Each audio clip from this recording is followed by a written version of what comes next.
Have you ever stopped to think about what connects the screen you're looking at right now, the coffee on your desk, and the very air you're breathing? I mean, they seem completely different, right? But they all belong to this secret world that we're about to explore together. So, let's really kick things off with this question. You've got a solid chair, a liquid coffee, and the invisible air all around you. What could they possibly have in common? You'd think they're total opposites, but they all share one fundamental secret. So here's our game plan. First, we'll tackle what everything is actually made of. Then, we're going to dive deep into the secret life of molecules. After that, we'll check out how matter mixes together, how it shapeshifts, and finally, we'll see how all of this explains the very air in motion. Let's get into it.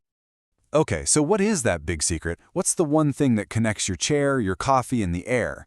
Well, the answer is beautifully simple, and it's a word you definitely already know. The answer is matter. That's it. The rule of thumb is, if it has weight and it takes up space, it's matter. From distant galaxies all the way down to the dust on your bookshelf, it's the fundamental stuff of our universe. But to really, truly understand matter, we need to zoom in. I mean, way in. We've got to look at the tiny, invisible particles that are the real architects of our physical world. So here's the key, the real secret sauce. Whether something is a solid, a liquid, or a gas, it all comes down to its molecules. How tightly are they packed together, and how much are they moving around? That is the secret code that defines the world around us. Let's break this down. In a solid, molecules are packed incredibly tight, right? That gives them a fixed shape and a fixed volume. Liquids are a bit looser. Their molecules can slide past one another, so they take the shape of their container. And then you've got gases, where the molecules are super far apart and just full of energy, so they expand to fill any space you put them in. A really great way to picture a solid is to think of soldiers in formation.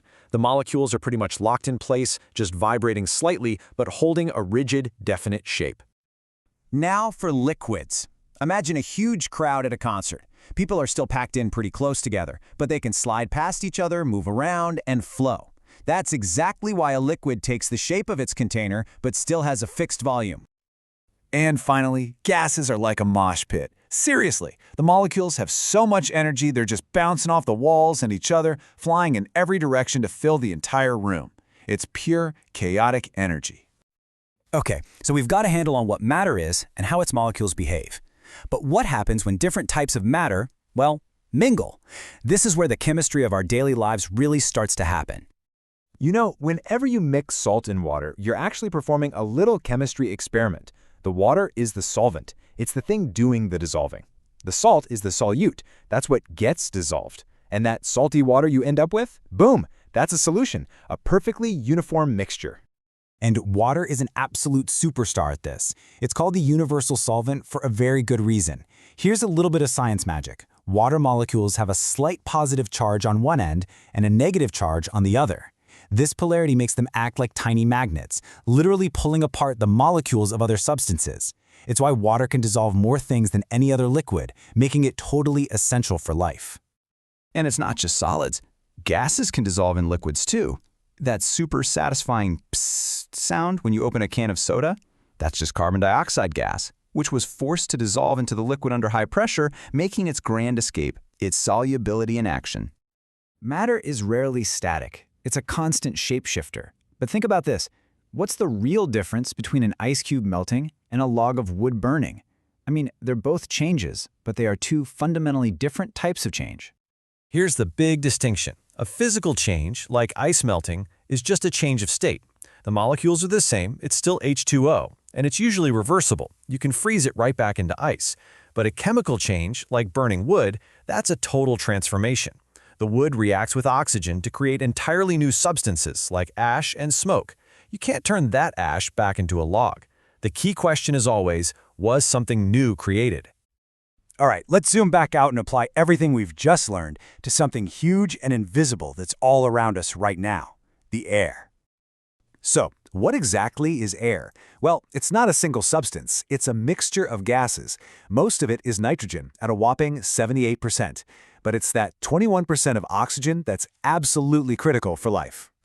Now let's talk about a fundamental rule of our planet.